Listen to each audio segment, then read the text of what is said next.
हरिः श्रीं श्रीगुरुभ्यो नमः। समस्तगुरुभ्यो नमः। हरिः श्रीं सर्वैर्गिरीन्द्रसदनैः मदनोऽपिदारैः दूरीकृतश्च बदरी पुरवासिभीष्टैः यस्याश्रयात् सकलदैवतदैवतेशं व्यासं सुशान्तमनिशं मनसा स्मरामि। आचार्यः पवनोऽस्माकम् आचार्याणि च भारती देवो नारायणः श्रीशः देवी मंगलदेवता।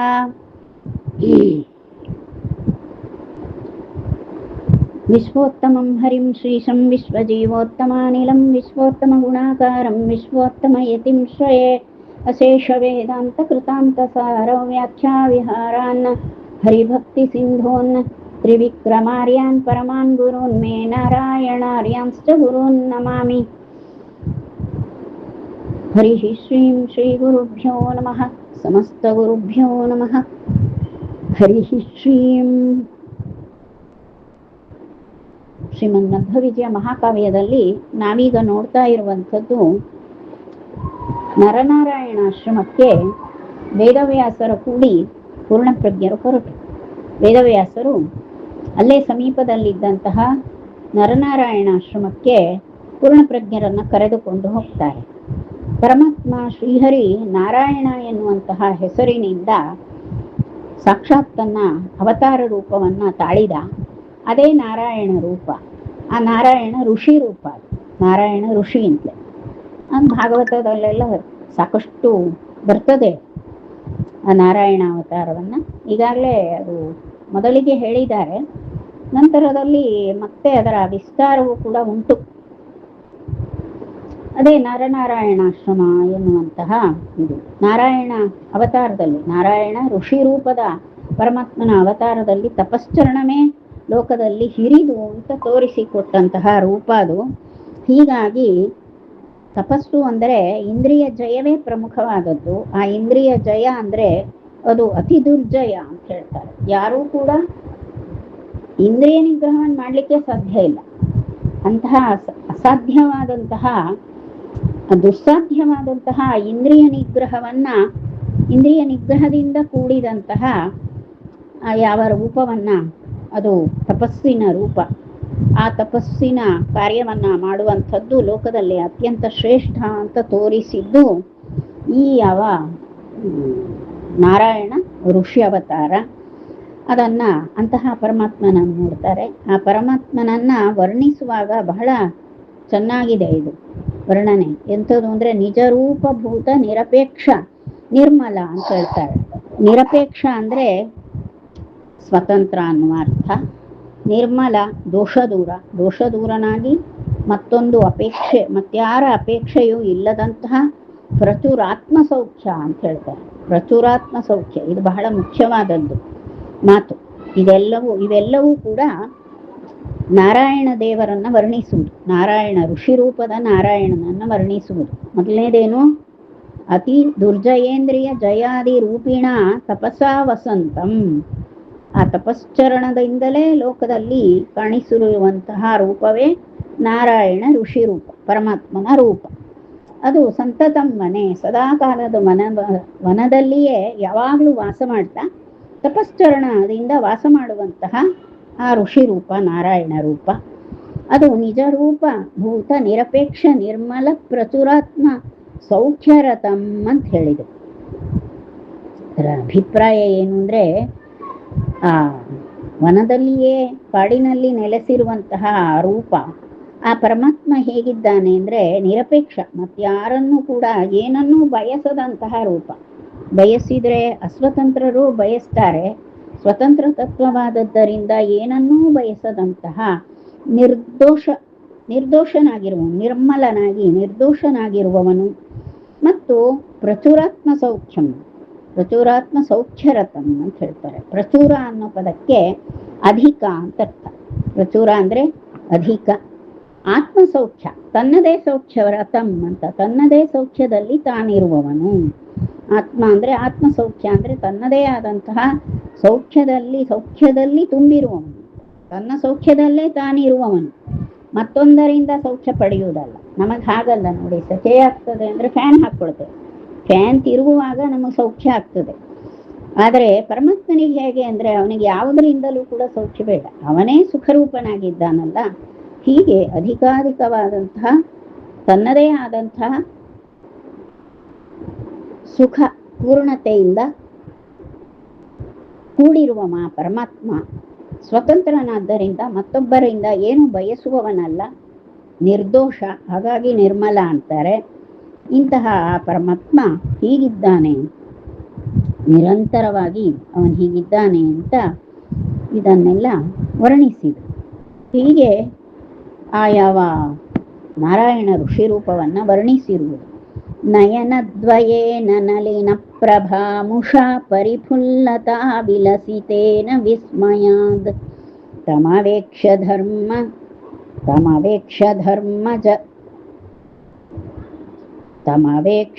ಧರ್ಮಜಂ ಅಧರ್ಮ ದುರ್ಲಭಂ ಮನಸೇತಿ ಭೂರಿತರ ಮಾನಸೋಸ್ಮರದ್ ಎನ್ನುವಂತಹ ಶ್ಲೋಕ ಇದು. ನಯನದ್ವಯೇನ, ಈಗ ಪರಮಾತ್ಮನ ರೂಪವನ್ನ ಹೇಳಿದ್ರಲ್ಲ, ಅವನ ರೀತಿ ಹೇಗಿದೆ? ತಪಶ್ಚರಣಮೇ ಅವನ ರೀತಿ. ತನ್ನದೇ ಆದಂತಹ ಸ್ವಾತಂತ್ರ್ಯದಿಂದ ಬೆಳಗುತ್ತಾ ತನ್ನ ಸುಖದಲ್ಲಿಯೇ ತಾನು ಮುಳುಗಿರುವ ಪರಮಾತ್ಮ, ಇವೆಲ್ಲ ಹೇಳಿದ್ರು. ಈಗ ನಯನದ್ವಯೇನ, ಈಗ ವರ್ಣನೆಯನ್ನ ಮಾಡ್ತಾರೆ. ಆ ಪರಮಾತ್ಮನ ವರ್ಣನೆ ಇದೆ. ಏನು ವರ್ಣನೆ ಅಂದ್ರೆ, ನಲಿನ ಪ್ರಭಾಂಶ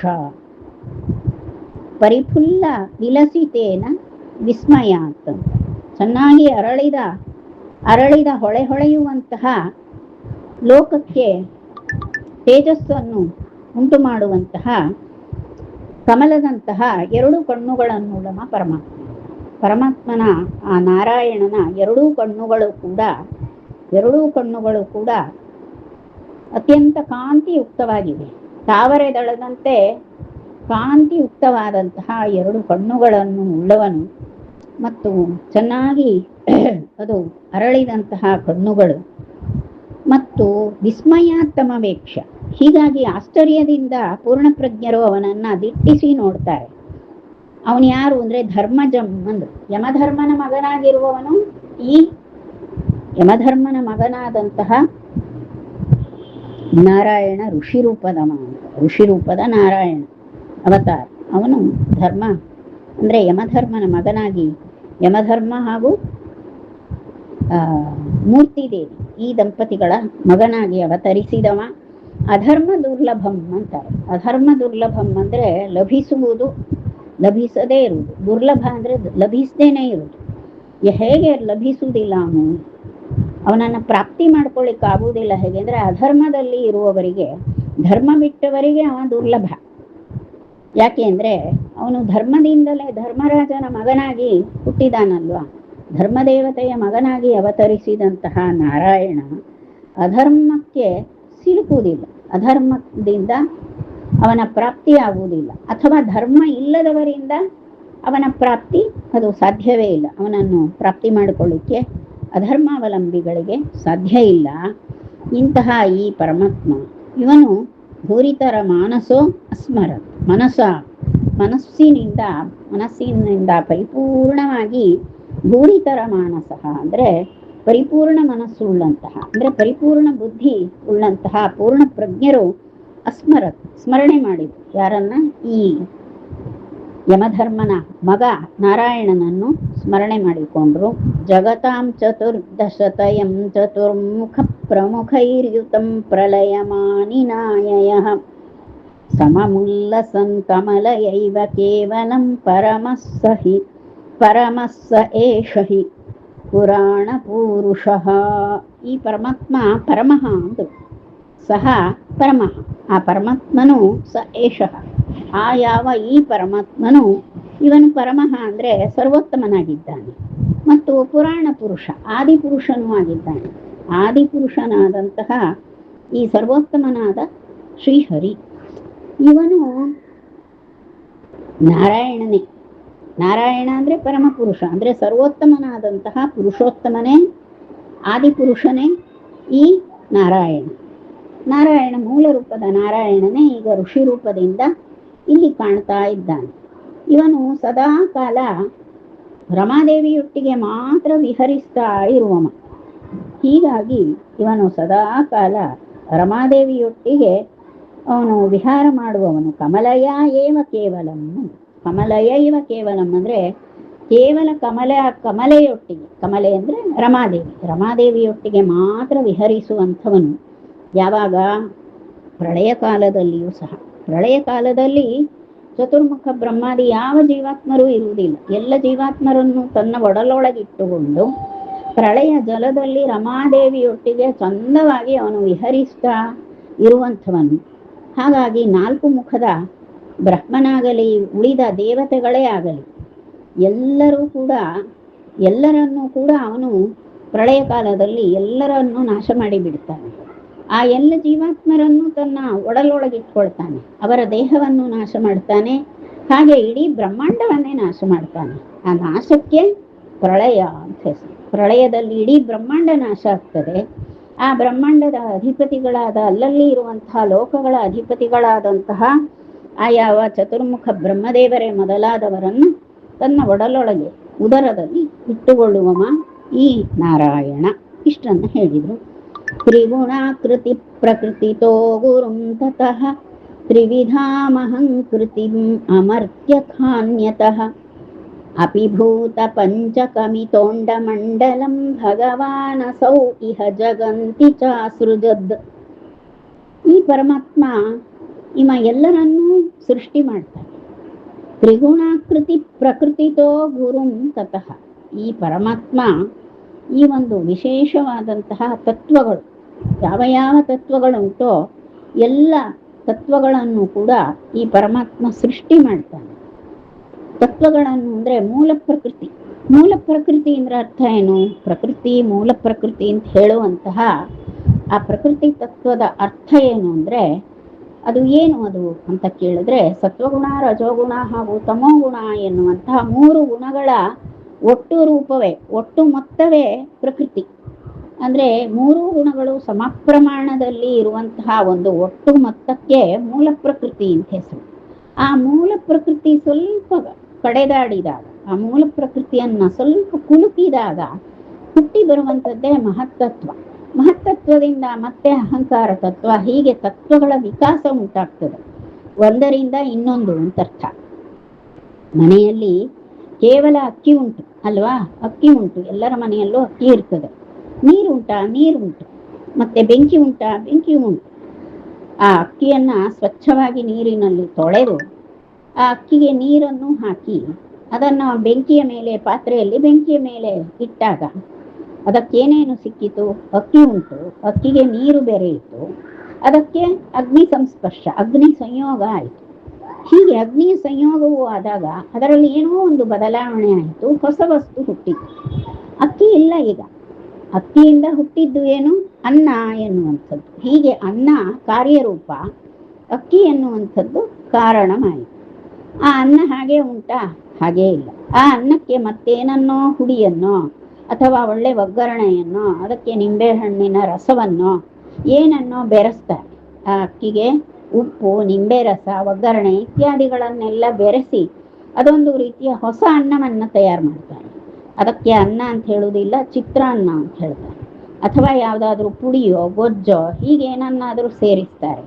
ಅದಕ್ಕೆ ಮತ್ತೆ ಒಗ್ಗರಣೆ ಎಲ್ಲ ಹಾಕಿದಾಗ ಅದು ಚಿತ್ರಾನ್ನ, ಬೇರೆ ಬೇರೆ ಹೆಸರಿನ ಚಿತ್ರಾನ್ನಗಳಾಗ್ತವೆ. ಮೂಲಭೂತವಾದದ್ದು ಅಕ್ಕಿ. ಅಕ್ಕಿಯಿಂದ ಅಕ್ಕಿಗೆ ಕೆಲವು ಬೆರಕೆ ಅಂದ್ರೆ ನೀರಿನ ಬೆರಕೆ, ಅಗ್ನಿ ಸಂಯೋಗ ಇದೆಲ್ಲ ಮಾಡಿ ಅದನ್ನು ಅನ್ನ ಮಾಡಿ ಆಯ್ತು. ಅನ್ನ ಮಾಡಿದ್ದಕ್ಕೆ ಮತ್ತೇನೋ ಮಿಶ್ರಣ ಆಯ್ತು, ಅದರಿಂದ ಹೊಸದಾಗಿ ಚಿತ್ರಾನ್ನ ಅಂತ ಹೇಳಿದ್ರು.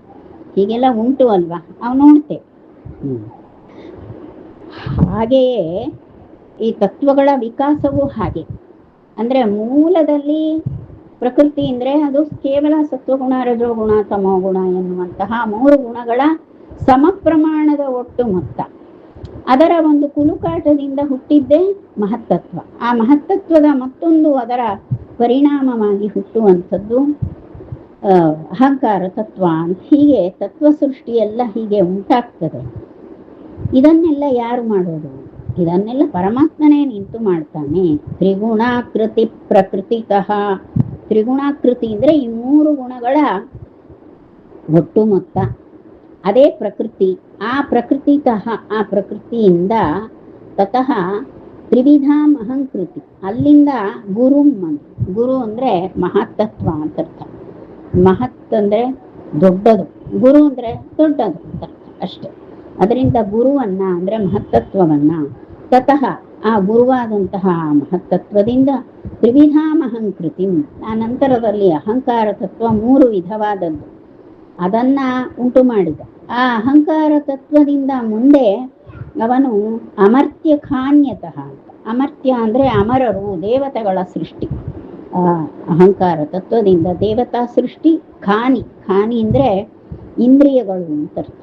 ಇಂದ್ರಿಯಗಳ ಸೃಷ್ಟಿ ಇವೆಲ್ಲವೂ ಉಂಟಾಯಿತು ಅಂತ ಹೇಳ್ತಾರೆ. ಆ ನಂತರದಲ್ಲಿ ಅಪಿಭೂತ ಪಂಚಕಂ, ನಂತರದಲ್ಲಿ ಹುಟ್ಟಿದ್ದೆ ಪಂಚಭೂತಗಳು. ಹೀಗೆ ಇತಃ ಖಂಡಮಂಡಲಂ, ಈ ರೀತಿ ಇಡೀ ಬ್ರಹ್ಮಾಂಡವನ್ನೇ ಸೃಷ್ಟಿ ಮಾಡಿಬಿಟ್ಟ. ಬ್ರಹ್ಮಾಂಡದಲ್ಲಿ ಲೋಕಗಳು ಉಂಟು. ಆ ಲೋಕಗಳಲ್ಲೆಲ್ಲ ಅನೇಕ ಜೀವ ಸಮೂಹಗಳನ್ನು, ಜೀವಾತ್ಮರ ಸಮೂಹವನ್ನೆಲ್ಲ ಎಲ್ಲ ಲೋಕಗಳಲ್ಲಿ ಪರಮಾತ್ಮ ಸೃಷ್ಟಿ ಮಾಡಿಟ್ಟ. ಅಂದ್ರೆ ಸೃಷ್ಟಿ ಮಾಡುವುದು ಹೇಗೆ ಅಂದ್ರೆ ದೇಹದ ಸಂಯೋಗ ಮಾಡುವುದೇ ಸೃಷ್ಟಿ. ನಾನು ಹೇಳುವಂತಹ ಆತ್ಮ ಉಂಟಲ್ಲ, ನಾನು ಎಲ್ಲಿದ್ದೆ ಹೇಗಿದ್ದೆ ನನಗೆ ಗೊತ್ತಿಲ್ಲ, ನನ್ನ ಬಗ್ಗೆ ನನಗೇನು ಗೊತ್ತಿಲ್ಲ. ಆದರೆ ನನ್ನನ್ನು ಯಾರದೋ ಮಗಳು ಅಂತ ಕರೆದು, ಯಾಕೆ ಕರೀತಾರೆ? ಯಾರದೋ ಮಗಳು ಒಂದು ಹಾಗೆ ಬೆಳೆದು ನಾನು ಇದು, ನಾನು ಅದು, ನಾನು ಅಂಥಮ, ನಾನು ಇಂಥಮ ಅಂತ ನನ್ನನ್ನು ಗುರುತಿಸಿಕೊಳ್ಳಿಕ್ಕೆ ನೋಡ್ತೇನೆ ಅಲ್ವಾ? ಹಾಗೆ ಬೇರೆ ಬೇರೆ ನಮಗೆ ಸೇರ್ಪಡೆಯಾಗ್ತದೆ. ನಾವು ಈ ಮೇಲಿನಿಂದ ನಮಗೆ ಉಂಟಾದದ್ದೇನೇನು ಉಂಟೋ ಅದನ್ನೆಲ್ಲ ನಾವು ಏನು ತಿಳಿದುಕೊಳ್ತೇವೆ? ನಾವು ಅದರಿಂದ ಏನೋ ಹೊಸ ವ್ಯಕ್ತಿ ಏನಾಗುವುದಿಲ್ಲ, ಮೂಲತಃ ಒಂದು ಜೀವಾತ್ಮ ಅಷ್ಟೇ. ಈ ಜೀವಾತ್ಮನಿಗೆ ದೇಹ ಸಂಯೋಗ ಆದಮೇಲೆ ಇದು ಹುಟ್ಟಿತು ಅಂತಾಯ್ತು. ಒಂದು ಶಿಶು ಹುಟ್ಟಿದೆ ಅಂದ್ರೆ ಒಬ್ಬ ಜೀವಾತ್ಮ, ಆ ಜೀವಾತ್ಮನಿಗೆ ಒಂದು ದೇಹ ಸಂಯೋಗ ಆದ ಕೂಡಲೇ ಆ ದೇಹ ಸಂಯೋಗ ಮಾಡಿ ಲೋಕಕ್ಕೆ ತರುವುದಿದೆಯಲ್ಲ, ಅದೇ ಸೃಷ್ಟಿ ಅಂತ ಅರ್ಥ. ಇದು ಮನುಷ್ಯ ಜನ್ಮಕ್ಕೂ ಆಯ್ತು, ಯಾವ ಜನ್ಮವೂ ಹಾಗೆ ಅಲ್ವಾ? ಒಂದು ಪಶು ಪಕ್ಷಿ ಪ್ರಾಣಿ ಎಲ್ಲದರ ಸೃಷ್ಟಿಯೂ ಕೂಡ ಈ ರೀತಿಯೇ ಆಗುವಂಥದ್ದು ಅಂತ ಹೇಳ್ತಾರೆ. ಹೀಗಿರುವಂಥದ್ದು ಇವೆಲ್ಲವನ್ನು ಮಾಡುವವನು, ಹುಟ್ಟಿಸುವವನು ಯಾರು ಅಂದ್ರೆ ಪರಮಾತ್ಮನೇ. ಭಗವಾನ್ ಅಸೌ ಇಹ ಜಗಂತಿ ಚಾಸೃಜತ್, ಇಂತಹ ಭಗವಾನ್, ಅಸೌ ಭಗವಾನ್ ಈ ಪರಮಾತ್ಮನೇ ಇಹ ಈ ಲೋಕದಲ್ಲಿ ಅಸೃಜತ್ ಎಲ್ಲವನ್ನು ಕೂಡ ಸೃಷ್ಟಿ ಮಾಡಿದ್ದಾನೆ. ಹೀಗೆ ಪರಮಾತ್ಮ ಸೃಷ್ಟಿಕರ್ತ ಅಂತ ಹೇಳುವಂಥದ್ದು. ವಿಧಿವಾಯು ಇಂದ್ರ ಶಿವ ಕೌಶಿಕೇಶಿಕಾನ್ನ ಅಮರಾನಮರಾನುಗ ನರಾಸುರಾದಿಕಾನ್ ಸೃಜತಿ ಪ್ರಪಾಲಯತಿ ಹಂತಿ ಸಂತತಂ ಸ್ವಗತಿಂ ಪ್ರಯಾಪಯತಿ ಚೈಷಲೀಲಯ. ಮತ್ತೆ ನಾವೇನೀಗ ಹೇಳಿದ್ದು ಅಂದ್ರೆ 3 ಗುಣಗಳ ಒಟ್ಟು ಮೊತ್ತವಾದಂತಹ ಪ್ರಕೃತಿ, ಮತ್ತೆ ಮಹತ್ತತ್ವ, ಅಹಂಕಾರ ತತ್ವ, ಇಂದ್ರಿಯಗಳು ಇವೆಲ್ಲವನ್ನು ಹೇಳಿದೆ. ಇದು ಕೇವಲ ಜಡ ತತ್ವಗಳು ಮಾತ್ರ ಅಲ್ಲ. ಆ ಮೂಲ ಪ್ರಕೃತಿ ಅಂದ್ರೆ ಜಡ ಪ್ರಕೃತಿ ಹೌದು, ಆದ್ರೆ ಆ ಜಡ ಪ್ರಕೃತಿ ತನ್ನಿಂದ ತಾನೇ ಏನೂ ಆಗುವುದಿಲ್ಲ. ಅದಕ್ಕೊಂದು ಚೋದಕವಾದಂತಹ ಶಕ್ತಿ ಬೇಕು. ಆ ಚೋದಕ ಶಕ್ತಿಯೇ ರಮಾ ಅಂತ. ಆ ರಮಾ ತತ್ವವೇ ಪ್ರಕೃತಿಯ ಚೋದಕ ಶಕ್ತಿಯಾಗಿರ್ತದೆ. ಆ ತತ್ವದಿಂದ, ರಮಾ ತತ್ವದಿಂದ ಹುಟ್ಟಿ ಬರುವುದೇ ಚತುರ್ಮುಖ ಬ್ರಹ್ಮದೇವರು. ಎಲ್ಲ ಕಡೆಯಲ್ಲೂ ಚೇತನಗಳನ್ನ ಸ್ಮರಿಸಬೇಕು. ಆ ಚೇತನಗಳು ಅಲ್ಲಿರುವುದರಿಂದಲೇ ಆಯಾ ತತ್ವಗಳು ಹುಟ್ಟುತ್ತವೆ. ಆ ದೇವತೆಗಳನ್ನ ಆಶ್ರಯ ಮಾಡಿಕೊಂಡೇ ಆ ತತ್ವಗಳು ಉಂಟು ಅಂತ ಅರ್ಥ. ನಾವು ಬೀಸುವ ಗಾಳಿ, ಚಲಿಸುವ ನೀರು ಅಂದ್ರೆ ಹರಿಯುವ ನೀರು ಇದನ್ನೆಲ್ಲ ನೋಡ್ತೇವೆ. ನಾವೇನನ್ನ ನೋಡಿದ್ರೂ ಕೂಡ ಅವೆಲ್ಲವೂ ಕೂಡ ಯಾವುದೇ ತತ್ವ ಆದ್ರೂ ಕೂಡ ಅದರಲ್ಲಿ ಅಂತರ್ಯಾಮಿಯಾಗಿ ಇರುವಂತಹ ದೇವತೆಗಳನ್ನ ನಾವು ನೋಡುವುದು. ಆ ದೇವತೆಗಳ ಆಶ್ರಯ ಮಾಡಿ ಆ ಜಡತತ್ವಗಳು ಅವು ಕ್ರಿಯಾಶೀಲವಾಗ್ತದೆ. ಹೀಗೆ ಸರ್ವಕ್ರಿಯಾಶಕ್ತಿಯನ್ನ, ಸರ್ವಕ್ರಿಯೆಗಳ ಲೋಕದಲ್ಲಿ ಉಂಟಾಗ್ತದೆ ಅಂದ್ರೆ ಕ್ರಿಯಾ ಪ್ರವರ್ತಕ ಶಕ್ತಿಗಳಾಗಿ ದೇವತೆಗಳು ಹಿಂದೆ ಇದ್ದಾರೆ. ದೇವತೆಗಳು ಕಾಣುವುದಿಲ್ಲ, ಇವೆಲ್ಲ ಕಾಣ್ತವೆ. ನೀರು ಕಾಣ್ತದೆ, ಆದರೆ ನೀರಿನ ಅಭಿಮಾನಿ ದೇವತೆ ಕಾಣುವುದಿಲ್ಲ. ಕಾವೇರಿ ಅಂತ ಹರಿಯುತ್ತದೆ ನೀರು, ನರ್ಮದಾ ಅಂತ ಹರಿಯುತ್ತದೆ. ಅದಕ್ಕೆ ಸುಮ್ಮನೆ ಹೆಸರು, ಆ ನದಿಗೆ ಒಂದು ಗುರುತಿಗೆ ಹೆಸರು ನಾವು ತಿಳಿತೇವೆ. ಆ ನದಿಗೆ ನರ್ಮದಾ ಅಂತ ಹೆಸರು. ಯಾಕೆ ನರ್ಮದಾ? ಅದಕ್ಕೆ ಹೆಸರಪ್ಪ, ಒಂದು ಹೆಸರಿಟ್ಟಿದ್ದಾರೆ. ಹಾಗಲ್ಲ, ನರ್ಮದಾ ಎನ್ನುವಂತಹ ಹೆಸರಿನ ದೇವತೆಯೇ ಅಭಿಮಾನಿಯಾಗಿ ಉಳ್ಳಂತಹ ನದಿ ನರ್ಮದಾ ನದಿ. ಹಾಗಾಗಿ ಅದಕ್ಕೆ ಪಾವನತ್ವ ಉಂಟಾಗುವುದು ಆ ನರ್ಮದಾ ದೇವಿಯಿಂದಾಗಿ ಪಾವನತ್ವ ಉಂಟಾಗ್ತದೆ ಅಂತ ಅರ್ಥ. ಹೀಗೆ ಪ್ರತಿಯೊಂದು ಪಂಚಭೂತಗಳನ್ನು ನಾವು ನೋಡುವಂತಹ ಈ ಲೋಕ ಏನುಂಟು, ಲೋಕದಲ್ಲಿರುವ ಅನೇಕ ಪಂಚಭೂತಗಳು ಇವೇನನ್ನು ನಾವು ನೋಡಿದರೂ ಕೂಡ ಅಲ್ಲಿ ಅಂತರ್ಯಾಮಿಯಾಗಿರುವಂತಹ ದೇವತೆ ಉಂಟು ಅಂತ ಇದನ್ನು ನಾವು ಅರ್ಥೈಸಿಕೊಳ್ಬೇಕು. ಅಷ್ಟನ್ನ ಇಲ್ಲಿ ಹೇಳ್ತಾರೆ. ಇಲ್ಲಿ ಏನು ಹೇಳಿದ್ರು, ಚತುರ್ಮುಖ ಬ್ರಹ್ಮ, ಮುಖ್ಯ ಪ್ರಾಣ, ಗರುಡ, ಶೇಷ, ರುದ್ರರು ಮತ್ತೆ ದೇವೇಂದ್ರ ಇತ್ಯಾದಿ ಎಲ್ಲ ದೇವೋತ್ತಮರಿದ್ದಾರೆ. ಆ ದೇವತೆಗಳನ್ನೆಲ್ಲ ಪರಮಾತ್ಮ ಸೃಷ್ಟಿಸ್ತಾನೆ. ಗಂಧರ್ವರನ್ನು ಹೀಗೆ ದೇವತಾ ಸೃಷ್ಟಿ, ಗಂಧರ್ವರ ಸೃಷ್ಟಿ, ಮನುಷ್ಯರ ಸೃಷ್ಟಿ, ಅಸುರರ ಸೃಷ್ಟಿ, ಹೀಗೆ ಎಲ್ಲರ ಸೃಷ್ಟಿಯನ್ನು ಪರಮಾತ್ಮ ಮಾಡ್ತಾನೆ. ಇಷ್ಟೆಲ್ಲ ಸೃಷ್ಟಿ ಮಾಡುವಾಗ ಆಯಾಸ ಆಗುವುದಿಲ್ವೇ ಅಂತ ಕೇಳಿದ್ರೆ ಇಲ್ಲ, ಅನಾಯಾಸವಾಗಿ ಇಷ್ಟು ಜೀವಾತ್ಮರನ್ನು ಹುಟ್ಟಿಸ್ತಾನೆ. ಈ ಇಡೀ ಬ್ರಹ್ಮಾಂಡದ ನಾನಾ ಲೋಕಗಳಲ್ಲಿ ದೇವತೆಗಳು, ಅಸುರರು, ಋಷಿಗಳು, ಗಂಧರ್ವರು, ಮನುಷ್ಯರು ಅಂತ ಎಲ್ಲ ಜೀವಿಗಳನ್ನು ಕೂಡ, ಎಲ್ಲ ಜೀವಾತ್ಮರನ್ನು ಕೂಡ ಆಯಾ ಜನ್ಮಗಳನ್ನು ಕೊಟ್ಟು ಪರಮಾತ್ಮ ಸೃಷ್ಟಿ ಮಾಡಿಬಿಟ್ಟ. ಸೃಷ್ಟಿ ಮಾಡುವಾಗ ಅನಾಯಾಸವಾಗಿ ಸೃಷ್ಟಿ ಮಾಡಿದ ಮತ್ತು ಅವನು ಸದಾಕಾಲ ಸೃಷ್ಟಿ ಮಾಡಿದ ಮೇಲೆ ತಾನು ಸೃಷ್ಟಿ ಮಾಡಿದ್ದನ್ನು ಅಷ್ಟೇ ಚಂದಕ್ಕೆ ಸಂರಕ್ಷಣೆ ಮಾಡ್ತಾನೆ. ನಂತರದಲ್ಲಿ ಕೊನೆಗೆ ಸಂಹಾರವೂ ಅವನೇ ಮಾಡಿಬಿಡ್ತಾನೆ. ಹೀಗೆ ಮತ್ತು ಕಡೆಗೆ ಅವರವರ ಯೋಗ್ಯತಾನುಸಾರವಾದಂತಹ ಆತ್ಯಂತಿಕ ಗತಿಯನ್ನು ಕೂಡ ಪರಮಾತ್ಮನೇ ಕೊಡ್ತಾನೆ. ಸಾತ್ವರಿಗೆ ಸುಖ, ಸಂಸಾರ ಮಿಶ್ರರಿಗೆ, ಅಧಮ ಜನರಿಗೆ ಅಪಾರ ದುಃಖಗಳು ಅಂತ ಇದೇ ಗತಿಗಳು. ಆ ಗತಿಯನ್ನ ಪರಮಾತ್ಮ ಎಲ್ಲ ಜೀವಾತ್ಮರಿಗೂ ಕೂಡ ಮುಖ್ಯ ಪ್ರಾಣನ ಮೂಲಕವಾಗಿ ಕೊಡ್ತಾನೆ. ಇದಿಷ್ಟು ಅಭಿಪ್ರಾಯ. ಹೀಗೆ ಇಷ್ಟು ಹೇಳುವಾಗ ನಮಗೆ 12 ಪದ್ಯಗಳು ಪೂರೈಸ್ತವೆ ಮಧ್ವ ವಿಜಯದಲ್ಲಿ. ಬ್ರಹ್ಮಾರ್ಪಣ ಮಸ್ತು. ಈಗ ನಾವು ಮುಂದಿನ ಗ್ರಂಥವನ್ನು ನೋಡುವ. ಬ್ರಹ್ಮಾರ್ಪಣ.